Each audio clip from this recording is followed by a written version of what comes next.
এবং গ্রামাঞ্চলের যেই ভূমি অফিসগুলি তারা অনেক বুদ্ধিমান হয়ে গেছে এখন। এক সময় সামান্য কিছু তাদেরকে স্পিড বানিয়ে দিলে কাজ হয়ে যেত, এখন তারা মোটামুটি শহরের রেটে পৌঁছে গেছে প্রায়। এটা একেবারে ব্যক্তিগত অভিজ্ঞতা থেকে বলছি। কিছু দেশ গ্রহণ করে দেয়, সেই দেশগুলি কিন্তু গুরুত্বপূর্ণ। সেখানে অর্থাৎ আমাদের এই সমস্যাগুলো কিন্তু থেকেই যাচ্ছে।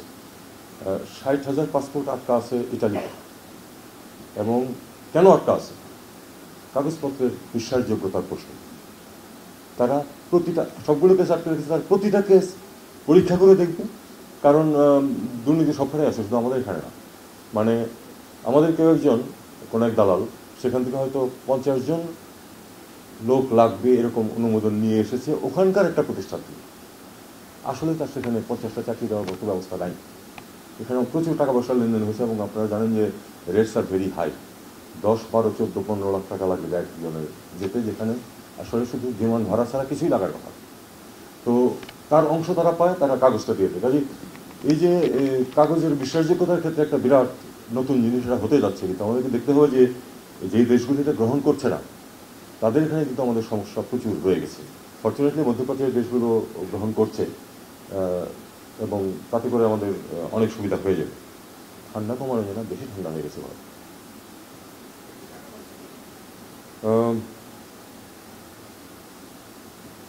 জসিম সাহেব একটা কথা যেটা বলেছে যে মিশনগুলোর সামনে ভিড়, উনি যে মিশনে ছিলেন খুব বড় না সেই মিশনটা, 300 পাসপোর্ট করতে হতো। এটা তো মিশন না, এটা তো একটা পাসপোর্ট অফিস। যেই মিশন 300 পাসপোর্ট ইস্যু করবে একদিনে, তার পক্ষে কি আর কোনো ধরনের কোনো সার্ভিস দেওয়া সম্ভব? 5 জন 7 জন অফিসার স্টাফ মিলিয়ে। এমনকি আমাদের এখানে যে নাইট গার্ড হিসেবে যায় সে পর্যন্ত পাসপোর্টে সিল দেওয়ার কাজ করতেছিল বা ওই যে ফাইনাল কাজ করতেছিল। এটা হতে পারে না। এটার কোনো একটা বুদ্ধি বের করতে হবে। এবং একটা সিদ্ধান্ত হয়েছে যে যে সব জায়গাতে আসলেই ভিড় বেশি সেখানে লোক বল একটু বাড়ানো।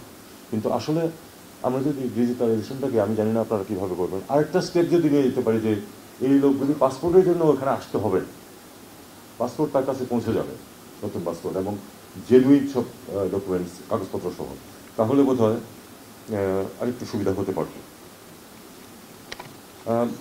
ইমেজের কথা কোনো একজন বলেছিলেন বক্তাদের মধ্যে, আমার মনে হয় ঠিক কে বলেছিলেন এটা, আমি এই ইমেজ নিয়ে বলে শেষ করবো অবগত। ইমেজ একদিনের সৃষ্টি হয় না, একদিনে শেষ হয় না।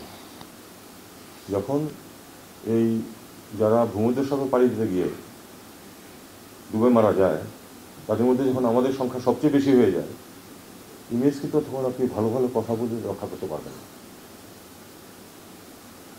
আবার যখন আপনার একজন ট্যাক্সি ড্রাইভার টাকা পয়সা ফেরত দেয়,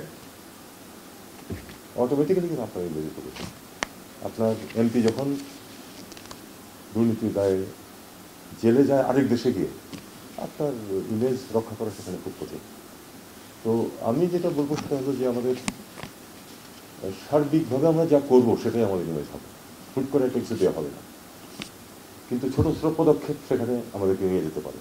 আপনারা যে কাজটা করেছেন ছোট একটা পদক্ষেপ, এই একটা ক্ষেত্রে যদি কোনো ধরনের দুর্নীতি ছাড়া চমৎকারভাবে জিনিসটা পার হয়ে যায়, তাহলে দেখুন শুভেচ্ছা কিন্তু সদিচ্ছা কিন্তু সবারই আছে। আমি পুলিশের কথা বলছি, পুলিশ ভেরিফিকেশন একসময় কিন্তু পুলিশ থেকে নিয়ে এসে আমাদের ফরেন মিনিস্ট্রিতে আসতে হতো।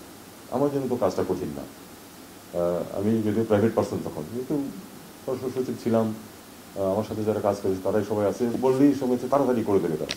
কিন্তু আমি আমার মেয়ের জন্য পুলিশ ভেরিফিকেশন রিপোর্ট নিতে গিয়ে দেখলাম যে তারাই পররাষ্ট্র মন্ত্রণালয়ের সিস্টেমটা করাই নিয়ে গেছেন। তার মানে আগে যেটা সিস্টেম ছিল, আমি অনেক আগে কথা বলছি, তার থেকে ইমপ্রুভমেন্ট হচ্ছে।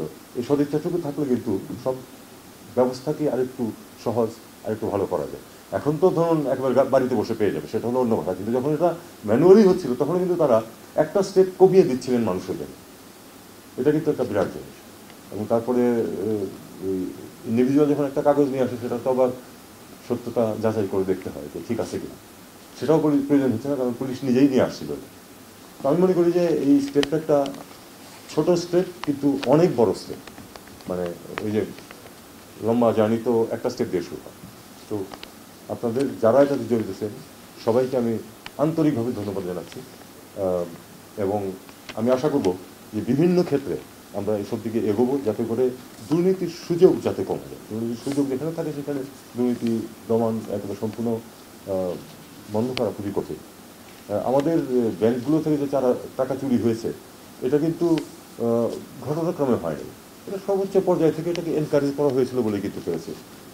পত্রপত্রিকায় উঠেছে, সবাই বলা করছে যে অমুক ব্যাংকটাকে ধ্বংস করে দেওয়া হচ্ছে, কারণ একটা ভালো ব্যাংক থেকে সমানে খারাপ ঋণ দেওয়া হচ্ছে ইচ্ছাকৃতভাবে।